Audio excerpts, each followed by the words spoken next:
नमस्कार, बहुत स्वागत है आपका देश न्यूज में और मैं हूं आपके साथ मनीष कुमार। आप देख रहे हैं हमारा खास कार्यक्रम खोट पे चोट।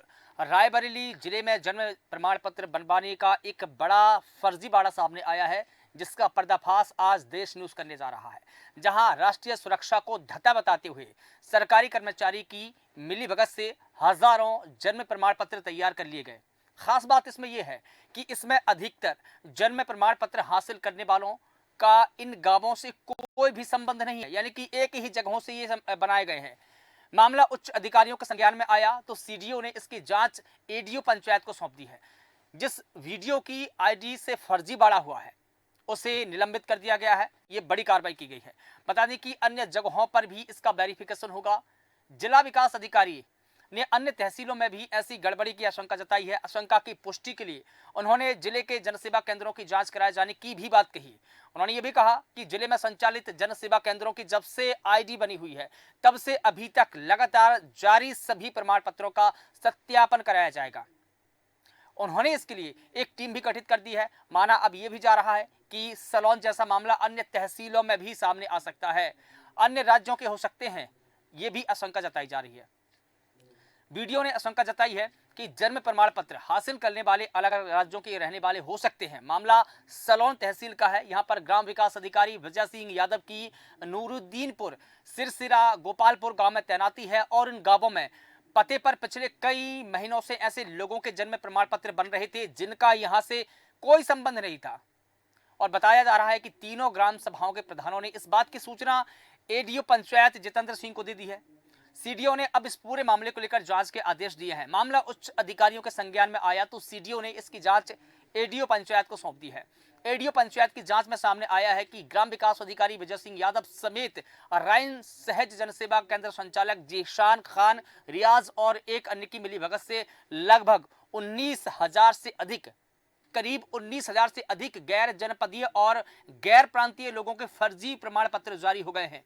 अब इस पूरे मामले पर कई लोगों पर मुकदमा दर्ज किया गया है। पुलिस ने एडीओ पंचायत जितेंद्र सिंह की तहरीर पर ग्राम विकास अधिकारी विजय सिंह यादव समेत जीशान खान, रियाज और एक अन्य के खिलाफ में मुकदमा दर्ज कर लिया है और जांच शुरू कर दी है। उधर मामले की गंभीरता को देखते हुए बीती रात जिले के एडीएम, डीएम, एसपी समेत आईजी एटीएस नीलाब्जा चौधरी और आईजी लखनऊ जोन मामले से जुड़े अभिलेखों को खंगालते रहे। ये पूरा मामला सामने आया है। बता दें कि रायबरेली से, जिसका आज पर्दाफाश देश न्यूज करने जा रहा है। सबसे बड़ी बात तो इसमें यह है कि गैर जनपदीय बनाए गए हैं। एक ही पते पर 19,000 जन्म प्रमाण पत्र। जी हां, बिल्कुल सही सुना आपने, एक ही पते पर 19,000 फर्जी प्रमाण पत्र। आखिर किसने बनाए, कौन ने बनाए? सबसे पहले हम वो बयान सुनेंगे, इसके बाद में इस पूरे मुद्दे पर हम चर्चा शुरू करेंगे।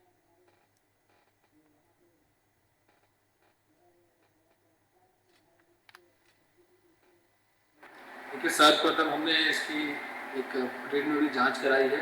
जांच के बाद में ये पुष्टि होती है कि अनियमितताएं रही हैं जन्म प्रमाण पत्र इशू होने में। तो उस जांच के आधार पर सबसे पहले जिनकी आईडी से ये बनाई गई है उनको निलंबित कर दिया गया है। उनके अगेंस्ट एक एफआईआर दर्ज करा दी गई है जो कि रजिस्टर हो गई है और पुलिस अपनी जाँच कर रही है। तो आपने बयान सुना कि पुलिस इस पूरे मामले में जांच कर रही है, लेकिन सबसे बड़ी बात यह है कि फर्जी प्रमाण पत्रों का पर्दाफाश आज हुआ है। फर्जीवाड़े की इन प्रमाण पत्रों में सारी हदें पार कर दी गई है। एक ही पते पर 20,000 लोगों का जन्म प्रमाण पत्र, जन्म, ये कैसे संभव है? इस पूरे मामले की जानकारी दे रहे हैं सहयोगी रायबरेली से बलवंत कुमार हमारे साथ में जुड़े हुए हैं। इसके अलावा अनुभव शुक्ला जी हमारे साथ में जुड़े हैं, वरिष्ठ पत्रकार हैं। आपका बहुत स्वागत करता हूं अनुभव जी। बलवंत, सबसे पहले आपसे जानना चाहूंगा कि इस पूरे मामले में फर्जीवाड़े की सारी हदें पार कर दी गई है। एक ही पते पर, एक ही जगह पर 20,000 लोगों को जन्म प्रमाण पत्र। क्या यह संभव है कि 20,000 लोगों का एक ही जगह पर जन्म हुआ हो? क्या है पूरी पड़ताल, बताइए। जी, आपको बता दूं कि रायबरेली में बड़ी बड़ी बड़ी घटना सामने आई है, जहां पर 19,000 जो जन्म प्रमाण पत्र फर्जी तरीके से बनाए गए हैं और कहीं न कहीं इसमें अधिकारियों की, जो जिम्मेदार अधिकारी हैं, सरकार ने जिनके कंधों पर जिम्मेदारी दे रखी है, उनकी भी बड़ी लापरवाही देखने को मिली है। जो गैर जनपद के अन्य प्रांत के रहने वाले हैं जिनके जन्म प्रमाण पत्र बनाए गए हैं, कहीं न कहीं ये राष्ट्रीय सुरक्षा से कि भाई कानून जो बना है उसके साथ भी खिलवाड़ किया जा रहा है। और 19,000 जो जन्म प्रमाण पत्र बनाए गए हैं, ये सब गैर प्रांतीय अन्य लोगों के हैं, जो यहाँ के कोई लेना देना नहीं है, उनके जन्म प्रमाण पत्र बनाए गए हैं। लेकिन बलवंत, ये फर्जीवाड़ा हुआ कैसे? अब सबसे बड़ा सवाल यही है कि ये फर्जीवाड़ा हुआ कैसे, किसकी शह पर हुआ है? क्योंकि ये कहीं ना कहीं राष्ट्रीय सुरक्षा से खिलवाड़ है। एक ही जगहों पर 19,000 लोगों के नाम सामने आए हैं। अधिकारियों का जब इस पूरे मामले में माथा ठनका तो इस फर्जीवाड़े का पर्दाफाश हुआ है। बलवंत जी, आपको बता दें कि ये जो जिनके कंधों पे जिम्मेदारी है, जैसे खंड विकास अधिकारी और ग्राम विकास अधिकारी ब्लॉक जो मैनेजमेंट करते हैं, इनके कंधों पे जिम्मेदारी रहती है जन्म प्रमाण पत्र और मृत प्रमाण पत्र की। लेकिन कहीं न कहीं ये जो जनसेवा केंद्र से इनका अटैचमेंट रहता है, आईडी पासवर्ड इनको दे देते हैं, और कहीं न कहीं लापरवाही है अधिकारियों की। और जो ग्राम विकास अधिकारी होते हैं या खंड विकास अधिकारी होते हैं, अपना आईडी पासवर्ड जो नियुक्त कर दे देते हैं और बता देते हैं, तो लोग उसी के साथ एक खिलवाड़ कर लेते हैं। और फिलहाल इस मामले में अभी पुलिस ने वीडियो और जो सीएफसी संचालक था उसको गिरफ्तार करके जेल भेज दिया है। बिल्कुल ठीक है। अनुभव शुक्ला जी, आपको रुख करना चाहूंगा। अनुभव जी, जिस प्रकार से गिरोह के 4 लोगों पर एफआईआर दर्ज की गई है, फर्जीवाड़े का जो मास्टरमाइंड है फिलहाल वो गिरफ्तार नहीं हुआ है, उसकी तफ्तीश की जा रही है। लेकिन सबसे बड़ा सवाल, गैर प्रांतीय, गैर जनपदीय डिजिटल दस्तावेज बनाए गए हैं, लेकिन जिन लोगों के नाम सामने आए हैं वो चौंकाने वाले हैं। आखिर क्या थी इस फर्जीवाड़े के पीछे की मंशा? क्या कहेंगे मैं बताना चाहूंगा कि इस फर्जीवाड़े में सबसे बड़ा उद्देश्य ये था पैसे कमाना। और उसमें जो आरोपी जीसान है, वो जो है बांग्लादेशियों से, रोहिंग्या वासियों से फंडिंग करता था। और उस एक जन्म प्रमाण पत्र के बदले में उनको भारी रकम दी जाती थी। बताया जा रहा है कि लगभग 5,000 से 4,000 रुपए उसको जो है दिया जाता था, और तब जन्म प्रमाण पत्र जारी होता था। और यहीं पर ग्राम विकास अधिकारी की अगर माने तो उन्होंने कहा कि जन्म प्रमाण पत्र जारी हुआ तो मेरे लॉगिन और आईडी चोरी हो गई। किंतु यहाँ अगर माना जाए तो टेक्निकल मायने के आधार पर, तो जब लॉगिन पासवर्ड जब ऑन होता है किसी का, तो उसमें जो है सहमति मांगी जाती है। तो कहा जा सकता है कि ग्राम विकास अधिकारी की ही जानकारी में ये सारे हुए हैं। और अगर देखा जाए 19,000 जैसे ही रोहिंग्या और बांग्लादेशियों का जो जन्म प्रमाण पत्र जारी किया गया है, अगर ये खुलासा ना होता तो वो लोग मिलके अगर भारत सरकार के विरुद्ध एक रिट डाल कर सुप्रीम कोर्ट में, तो ये सब लोग भारत देश के निवासी हो जाते। और ये भी कहा सकता है कि जो आरोपी जीसान है, उसने 90 लाख रुपए की अभी हाल ही में एक प्लाट लिया है, और उसके जो वाइफ है उसके नाम से कई जो प्रॉपर्टी मिली है, और ग्राम विकास अधिकारी के भी अकाउंट में कई काफी पैसे मिले हैं। ये कहना मुश्किल नहीं है कि आरोपी जीसान और ग्राम विकास अधिकारी विजय कुमार ये सब मिल करके काफी दिनों से इस गोरख धंधे को फल फूल बढ़ा रहे थे। और ये भी कहा सकता है कि सबसे बड़ी चीज कि ब्लॉक के अंदर अन्य ग्राम विकास अधिकारी भी साथ बैठते थे, खंड विकास अधिकारी भी रहते थे, और अन्य इसमें अधिकारी भी थे, किंतु इनको भनक नहीं लगी। तो कहा सकता है कि अपने कर्मचारियों के प्रति अधिकारी भी लापरवाही बरत रहे थे, जिसके कारण ये सालों से वर्षों से धंधा फल फूल रहा था। लेकिन बिल्कुल ठीक कहा आपने, सालों से ये धंधा फल फूल रहा था, लेकिन वेरिफिकेशन क्यों नहीं किया गया? जब जन्म प्रमाण पत्र बनाए जा रहे थे, जन्म प्रमाण पत्र जारी किए जा रहे थे, इशू किए जा रहे थे, तब अधिकारियों ने उनका वेरिफिकेशन के लिए कोई कदम नहीं उठाए। आशंका की पुष्टि के लिए उन्होंने जिले भर के जन सेवा केंद्र है उनकी जांच कराने की फिलहाल बात कही है। लेकिन क्या इसे अंतर्राष्ट्रीय फर्जीवाड़ा नहीं कहा जा सकता? क्या जो रोहिंग्या मुसलमान है उनको यहाँ बसाने की साजिश थी ये? क्या बांग्लादेशियों को यहाँ पर बसाने की साजिश थी ये? जी, सबसे बड़ी तो हैरानी की बात यह है कि जब यह मामला स्थानीय प्रशासन की जानकारी में आया, और इनको जो है, और आरोपी जो विजय कुमार ग्राम विकास अधिकारी है, तो इसने सिर्फ जीसान के ऊपर ही तारीफ दिया, और उसमें जो है 19,000 नहीं बल्कि 35,000 और 25,000 दिखा करके तारीफ देके मुकदमा दर्ज कराया था। और उसमें जीसान के विरुद्ध मुकदमा दर्ज करने के बाद स्थानीय थाना से उसके एक चालान में करके चालान छोड़ दिया जाता है, जबकि इतना बड़ा गंभीर प्रकरण है, देश के राष्ट्रीय सुरक्षा से संबंधित है, उसके बाद भी 151 में चालान करना, उसको तत्काल जमानत दे देना। तो कहीं न कहीं अगर इसमें देश की सबसे बड़ी एजेंसी एनआईए अगर न लगती, तो स्थानीय प्रशासन इस पूरे मामले में पर्दा डाल के मामला खत्म कर देती। लेकिन एटीएस की भी एंट्री हो गई इसमें, अनुभव जी, एटीएस की भी एंट्री हो गई है, क्योंकि एटीएस ने अब शिकंजा कसा है। एटीएस अगर शिकंजा नहीं कसता तो अभी 4 लोग जो गिरफ्तार हुए हैं, मुझे नहीं लगता कि वो भी गिरफ्तार हो पाते। और जिन लोगों के नाम आए हैं वो बड़े चौंकाने वाले हैं, क्योंकि उनका सीधा संबंध है। सीधा संबंध मैं बता रहा हूं कि उनका जो आप बता रहे हैं नेपाल, वहां से था उनका सीधा संबंध। जी अभी तो देखा जाए तो इसमें एक ही लोगों की गिरफ्तारी हुई है। अब वर्तमान में जो देखे अभी तत्काल वो वर्तमान जिलाधिकारी जो हैं उन्होंने जितने भी 918 पंचायत सचिव हैं रायबरेली जनपद में, इन सभी से रिपोर्ट मांगी है 918 ग्राम पंचायतों से कि कहीं और जगह तो अन्य जन पत्र नहीं जारी किए गए। तो कहा सकता है कि सलोन ब्लॉक में विजय कुमार ही नहीं, अन्य जितने भी ग्राम विकास अधिकारी हैं इन सभी द्वारा जारी किए गए जन पत्रों की जांच किया जाना नितांत आवश्यक है सर। बिल्कुल ठीक है। तमाम जानकारी के लिए अनुभव जी आपका बहुत शुक्रिया। बलवंत, आपके पास में लौटकर आना चाहूंगा। जनपद में जितने भी जो जनसेवा केंद्र है, जितने भी जनसेवा केंद्र संचालित हो रहे हैं, क्या उनकी आईडी की निगहबानी नहीं होनी चाहिए? जितने भी जब से शुरू हुई है, मैं तो ये कहता हूं कि जब से ये आईडी शुरू हुई है तब से लेकर के अभी तक सभी प्रमाण पत्रों का सत्यापन नहीं कराया जाना चाहिए, क्योंकि तभी फर्जीवाड़ा सामने आएगा कि दरअसल ये फर्जीवाड़ा कब से चल रहा था। जी आपको बता दूं कि ये फर्जीवाड़ा तो जब मामला खुलासा सलवन से हुआ, अभी जो मामला घटना हाल में जब 19,000 प्रमाण पत्र फर्जी जारी किए गए हैं, और ये घटना अगर इतना बड़ा कांड ना होता तो खुलासा भी ना हो पाता, और अधिकारी मोटी रकम लेकर कहीं ना कहीं ये खुद अपने जो आपको जिनके कंधों पे सरकार ने जिम्मेदारी दे रखी है वो कहीं ना कहीं भी उस भ्रष्टाचार में संलिप्त हैं, इसीलिए वो इस तरह का काम कर रहे हैं। बिल्कुल ठीक है। और देखिए, इसमें खास बात तो यह है कि ऐसे लोगों के जन्म प्रमाण पत्र ऐसे गांवों से बताए गए जिनका उन गांव से कोई संबंध नहीं है। इनमें अधिकतर जन्म प्रमाण पत्र हासिल करने वाले लोग जो ऐसे हैं वो गांव से संबंध नहीं होकर कि उन्हीं गांव के बताए गए। लेकिन बड़ी बात इसमें यह भी है कि एक ही जगह पर 19,000 लोगों का जन्म कैसे हो सकता है, ये चौंकाने वाली बात है। अगर ये इस पर अगर अधिकारियों का माथा नहीं ठनका होता तो मुझे नहीं लगता कि ये फर्जीवाड़ा सामने आता। और चूंकि अब एटीएस की एंट्री हो चुकी है तो मुझे लगता है कि कहीं ना कहीं अंतर्राष्ट्रीय जो गिरोह है वो भी सामने आ सकता है। जी बिल्कुल बिल्कुल, इसमें एटीएस का जो एंट्री हुई है और उसके बाद जांच कर रही है एटीएस, और फिर फिलहाल अभी इसमें जो पर्दाफाश होगा, जो भी आरोपी जेल जाएंगे। अभी फिलहाल रायबरेली पुलिस ने कल 2 आरोपी वीडियो और एक जो जीशान था उसको पकड़कर जेल भेज दिया है।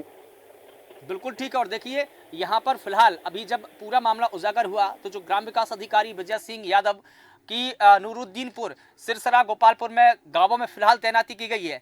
लेकिन अगर ये मामला सामने नहीं आता तो फर्जी प्रमाण पत्र बन रहे होते, इशू हो रहे होते और उनकी कोई निगहबानी नहीं होती। अब चूंकि जो ग्राम विकास अधिकारी जो वीडियो है वो खुद इस गांव में तैनात है और ये पता लगाने की कोशिश कर रहे हैं कि इन गांव में कितने लोगों से संबंध है या नहीं है, लेकिन पहले क्यों नहीं किया गया। अब बड़ा सवाल यह है कि वीडियो है, पहले से उन्होंने निगहबानी क्यों नहीं की? जब प्रमाण पत्र जारी हो रहे थे तो उन्होंने क्रॉस चेकिंग क्यों नहीं की? जी आपको मैंने जैसे पहले भी बताया है कि इनका जो आईडी डिजिटल आईडी पासवर्ड होता है, और आईडी पासवर्ड ये अपने जो करीबी समझते हैं उनको ये उनके दे देते हैं। जो सीएससी जनसेवा केंद्र है वो प्रमाण पत्र वहाँ से ऑनलाइन, जब से सरकार योगी सरकार आई है जो डिजिटल प्रमाण पत्र बना दिया है, जब से उन्होंने लागू कर दिया है। लेकिन सबसे बड़ा सवाल यही उठ रहा है कि इतने बड़े गस्टेक अधिकारी होने के बाद भी, और आपको इतनी बड़ी जिम्मेदारी बीडीओ के पद पे तैनात है, आपको एक ब्लॉक की पूरी जिम्मेदारी दी गई है और पूरे क्षेत्र की, मतलब एक बीडीओ जो होता है वो ब्लॉक के क्षेत्र में करीब 76 से 75 ग्राम सभाएं, 80 ग्राम सभाएं तक, या कहें 100 भी ग्राम सभाएं किसी में आती है। लेकिन जब अगर उसी जनता के साथ आप खिलवाड़, बाहरी आदमियों को यहाँ पे ला के, गैर प्रांत के लोगों का यहाँ पे फर्जीवाड़ा कर रहे हैं और फर्जी प्रमाण पत्र बनने में आपको जानकारी नहीं है, लेकिन कहीं ना कहीं बड़ा सवाल है कि ये भ्रष्टाचार में संलिप्त है और मोटी रकम लेकर बाकी ये सब गैर जनपद के जो प्रांतीय लोग हैं इनसे पैसे लेकर ये फर्जीवाड़ा काम कर रहे थे। ठीक है, लेकिन देखिए यहाँ पर बलवंत राइन सहज जनसेवा केंद्र के जो संचालक है, जैसे कि मैंने पहले नाम बताया है, एक बार और बता रहा हूँ, जीशान खान के अलावा रियाज और एक अन्य, इनकी मिलीभगत, जबकि वो केंद्र के संचालक थे। जब केंद्र के संचालक ही इस प्रकार की फर्जीवाड़े करेंगे तो उनके तार कहीं ना कहीं बहुत बड़े गिरोह से जुड़े होंगे। और मुझे लगता है कि एक दो नहीं बल्कि कई लोगों का ये गिरोह है, क्योंकि मुझे नहीं लगता कि 1-2 लोग या 10 लोग ये काम कर सकते हैं। इसमें कितने लोग हो सकते हैं ये तो फिलहाल जांच का विषय है। जांच जैसे जैसे आगे बढ़ेगी तो सामने निकल कर आएगा। लेकिन क्या लगता है आपको, क्या किसी आतंकवादियों से भी इनके तार जुड़े हो सकते हैं? क्योंकि देखिए, अगर मामला अंतर्राष्ट्रीय है तो कहीं ना कहीं ये कहना कोई बड़ी बात नहीं होगी। जाहिर सी बात है कि अंतर्राष्ट्रीय इनका गिरोह संपन्न हो सकता है, संबंध हो सकते हैं, ऐसा कहा नहीं जा सकता है। लेकिन अब ये जांच का विषय है। फिलहाल एटीएस मामले की जांच कर रही है और बड़ा ठीक है। खुलासा भी हो सकते हैं। जनपद में 928 ग्राम पंचायतें, फिर भी जो भी और भी मामले जैसे जनसेवा केंद्र, सबकी जांच चल रही है। एटीएस जांच कर रही है कि और कितने फर्जीवाड़े जन्म प्रमाण पत्र बनाए गए हैं। सारी 1-2 दिन में जांच हो जाएगी। ठीक है खुलासा बलवंत, भी- आपके पास में लौटकर आना चाहूंगा। सत्येश गौतम हमारे साथ में जुड़ गए हैं, राष्ट्रीय सचिव है समाजवादी पार्टी के। सत्येश जी, आपका बहुत स्वागत करता हूं देश न्यूज में। लेकिन सबसे बड़ा सवाल आपसे ये जानना चाहूंगा, जिस प्रकार से ये पूरा फर्जीवाड़ा सामने आया है, एक ही जगह पर 19,000 लोगों के फर्जी प्रमाण पत्र बनाए गए हैं और उनमें बड़ी बात यह है कि उनमें वो लोग शामिल है जो इन केंद्रों के संचालक है। जैसा कि मैंने पहले नाम बताया, रायन सहज जनसेवा केंद्र के संचालक जिशान खान, रियाज और अन्य की मिलीभगत है। हालांकि गिरफ्तार इनको कर लिया गया है, लेकिन क्या इस बात से अंदेशा नहीं लगाया जा सकता कि अगर इनके तार आतंकवादियों से जुड़े हैं तो क्या ये देश से खिलवाड़ नहीं है? देखिए, साफ तौर पे जो फर्जीवाड़ा किया गया है, इससे साफ नजर आता है कि कर्मचारियों की मिली भगत है और बिना मिली भगत के कोई कार्य नहीं होता है। प्रशासन की जो है निगरानी में होना चाहिए। कोई भी दस्तावेज बन रहा है तो उसका एक रिकॉर्ड होना चाहिए संस्थान में, जो भी सरकारी हो या प्राइवेट हो, जो भी संस्थान हो, उसका एक लेखा जोखा संस्थान के पास हो। कभी भी उसका रिकवरी होना हो या कोई ऐसा मामला सामने आए तो तहकीकात की जा सकती है। अगर कोई लेखा जोखा, जितने भी जनसेवा केंद्र बने हैं, केंद्र का जो है रजिस्ट्रेशन किसी और के नाम है, चला कोई और रहा है। बहुत सारी ऐसी घटनाएं हैं जिससे जो फर्जीवाड़ा किया जा रहा है। कभी देखने को मिल रहा है कि जन्म प्रमाण पत्र फर्जी बनाया जा रहा है, तो कभी आय प्रमाण पत्र फर्जी बनाया जा रहा है, तो कहीं बहुत ऐसे ऐसे दस्तावेज हैं। एयरपोर्ट के बहुत सारे विभिन्न घटनाएं सामने आई हैं। ट्रांसपोर्ट की ऐसी बड़ी घटनाएं आई हैं जिनमें से बहुत बड़ा गफलत है। और ये आतंकवाद कहना ये जरूरी भी है, बढ़ावा है। नहीं जरूरी सत्येश जी इसलिए है क्योंकि देखिए, इनकी जो आईडी है, जनसेवा केंद्र की जो आईडी है, हो सकता है कि उनके पास में पहुंच गई हो। तो जनसेवा केंद्र में कितने महत्वपूर्ण डॉक्यूमेंट हो सकते हैं, देश की सुरक्षा से संबंधित डॉक्यूमेंट हो सकते हैं, देश के लोगों के जो पर्सनल डॉक्यूमेंट हो सकते हैं, निजी डॉक्यूमेंट हो सकते हैं, वो चुरा सकते थे, सर्वर हैक किया जा सकता था। ये कहीं ना कहीं देश की सुरक्षा से खिलवाड़ नहीं है क्या? नहीं, बिल्कुल। इसीलिए जो है प्रशासनिक स्तर पे इसकी जांच बैठनी चाहिए और पुख्ता कार्रवाई करनी चाहिए। और ये जो फर्जी ज्यादातर जो जनसेवा केंद्र बनाए गए हैं और उनके जिनके नामों से अंकित किए गए हैं, उन्हीं को लोगों को अलॉटमेंट होना चाहिए, जिससे कि थोड़ा सा डर पैदा हो लोगों की। अगर मैं किसी को कार्य गलत कर रहा हूँ या मेरे द्वारा, संस्थान द्वारा जो है कोई गलत सर्टिफिकेट बन रहा है, तो उसका खामियाजा जो है उस सेंटर के अध्यक्ष को होगा, जो भी उसका संचालक होगा। नहीं, खामियाजा सिर्फ संचालक को नहीं, खामियाजा देश को उठाना पड़ेगा, देश की जनता को उठाना पड़ेगा, क्योंकि जनता से जुड़ा मुद्दा है। जनता के कितने महत्वपूर्ण दस्तावेज जनसेवा केंद्र में होते हैं। आप और हम भी जब जाते हैं अपने जो दस्तावेज है सत्यापन कराने के लिए जाते हैं, अपडेट कराने के लिए जाते हैं, कभी हम आधार कार्ड लेके जाते हैं, कभी समग्र आईडी लेके जाते हैं, कभी पासपोर्ट लेकर जाते हैं, तमाम जो डॉक्यूमेंट होते हैं हमारे, उनको अपडेट कराते हैं और ये डेटा पूरा जनसेवा केंद्र में सुरक्षित होता है। लेकिन अगर इसकी आईडी अगर आतंकवादियों के हाथ में लग गई या जो महत्वपूर्ण दस्तावेज है आतंकवादियों के हाथ में लग गए, तो वो बड़ी घटना को, दुर्घटना को भी अंजाम दे सकते थे। इससे कोई दो राय नहीं है, इससे हम ये नहीं कह सकते। और ये हो सकता है कि अंतर्राष्ट्रीय जो आतंकवादी है वो भी बड़ी घटना को अंजाम दे सकते थे। जो हमारे सर्वर है, देश के महत्वपूर्ण जो दस्तावेज है, वो भी चुरा सकते थे। कुछ भी हो सकता था कुल मिलाकर ये देखा जाए। लेकिन अब इन लोगों को बड़ी से बड़ी सजा लगानी चाहिए। इन पर तो मुझे लगता है कि रासुका की सजा भी होनी चाहिए। क्या लगता है आपको? बिल्कुल होनी चाहिए, क्योंकि ये जो अंजाम दिया गया है इससे हर व्यक्ति को आहत है। क्योंकि ऐसी अगर घटनाएं हुई, आम जनमानस के पास जो अनपढ़ लोग हैं, जो पढ़े लिखे लोग नहीं हैं, उनसे तो कोई भी कोई घटना कर सकता है। क्योंकि आतंकवादी के चेहरे पे नाम नहीं लिखा कि आतंकवादी है, वो आतंकवादी हमारे ही बीच का कोई बन के निकल रहा है। हो सकता है, या बिल्कुल कोई बिल्कुल ठीक है। और कहीं ना कहीं अब इसमें एटीएस की जब एंट्री हुई है तो एटीएस पूरी गहनता से जड़ तक जाएगी, इसकी तह तक जाएगी और तह से वो मूल मुद्दा उठाकर लेकर आएगी कि दरअसल इसके पीछे कौन है। लेकिन सबसे बड़ा सवाल यह है कि जिन लोगों ने इस पूरी वारदात को अंजाम दिया, उनकी मंशा क्या थी? मंशा पर भी सवाल उठने बहुत जरूरी है, क्योंकि तार जब नेपाल से जुड़े हैं, बांग्लादेश से जुड़े हैं, तो इस मंशा पर सवाल उठाना बेहद जरूरी है। सत्येश जी, जी बिल्कुल ये जो आपके द्वारा जो बताया गया है, ये कहीं न कहीं घातक है, देश के लिए घातक है, आम जनमानस के लिए घातक है। अगर देश और किसी दूसरे देश के लोग हमारे देश में आकर के गफलत फैला रहे हैं या प्रशासनिक स्तर पे जो लोग हमारे बैठे हुए हैं, वो अगर निगरानी नहीं कर रहे हैं, तो ऐसी बड़ी घटना को अंजाम दिया जा सकता है आसानी से। बिल्कुल। और चूंकि देखिए पहले भी ये बता चुका हूं सत्तेश जी कि जिन लोगों का फर्जी प्रमाण पत्र बनाए गए हैं उनका इन गांव से कोई संबंध नहीं है, दूर दूर तक संबंध नहीं है। ऐसे में क्या ये अंदेशा नहीं है कि उन लोगों को यहाँ पर बसाया जा रहा था अवैध रूप से? अगर वो लोग यहाँ पर बसते तो किन किन घटनाओं को अंजाम नहीं देते? क्योंकि देखिए वो यहाँ पर कत्लेआम भी कर सकते थे, वो यहाँ पर किसी बड़ी दुर्घटना को अंजाम भी दे सकते थे। देखिए सबसे बड़ा सवाल ये उठता है, जब कभी जनसेवा केंद्र के प्रभारी को हेलो जी जी जी मैं ये कहना चाह रहा हूँ, जैसे कि जनसेवा केंद्र प्रभारी हैं, उनकी जिम्मेदारियों को थोड़ा सा टाइट किया जाए, प्रशासन के द्वारा निगरानी रखी जाए कि आखिर आप किसी परिवार के व्यक्ति का आप प्रमाण पत्र जारी कर रहे हैं, उसका क्या प्रूफ है? अगर बिना प्रूफ के आप आजकल जो मैं देख रहा हूँ ट्रेंड चल रहा है, तो आपके पास आधार कार्ड हो और आपका आय प्रमाण पत्र बन गया, जाति प्रमाण पत्र बन गया और पासपोर्ट बन गया है, ये गलत तरीका है। आप निगरानी नहीं कर रहे हैं, दो पैसा कमाने के चक्कर में देश के साथ जो गद्दारी करने का काम किया जा रहा है, जो अन्याय किया जा रहा है, कहीं न कहीं अगर कहीं कोई घटना होती है या कोई ऐसी आपदा आती है तो उसमें आपकी भी जिम्मेदारी बनती है। बिल्कुल बिल्कुल ठीक है सर। तमाम जानकारी के लिए आपका बहुत शुक्रिया। बलवंत जी आपका भी बहुत शुक्रिया। तो बता दें कि फर्जी प्रमाण पत्रों का ये पर्दाफाश हुआ है, देश न्यूज ये पर्दाफाश करने जा रहा है। बता दें कि रायबरेली में फर्जी प्रमाण पत्र बनाए गए हैं और फर्जीवाड़े की सारी हदें पार कर दी गई है। एक ही पते पर 20,000 लोगों का जन्म होना कैसे संभव हो सकता है? जब अधिकारियों का माथा ठनका तो उन्होंने जांच पड़ताल की और इस पूरे फर्जीवाड़े का पर्दाफाश किया है। अब इसमें एटीएस की एंट्री हो चुकी है, इसकी तह तक एटीएस जाएगी और पूरे फर्जीवाड़ा कहां-कहां इसकी जड़ है वो उसकी भी जांच पड़ताल करेगी। फिलहाल देखना होगा कि इसकी जड़ें कहां तक है और किसने इस वारदात को अंजाम दिया है, देखना होगा।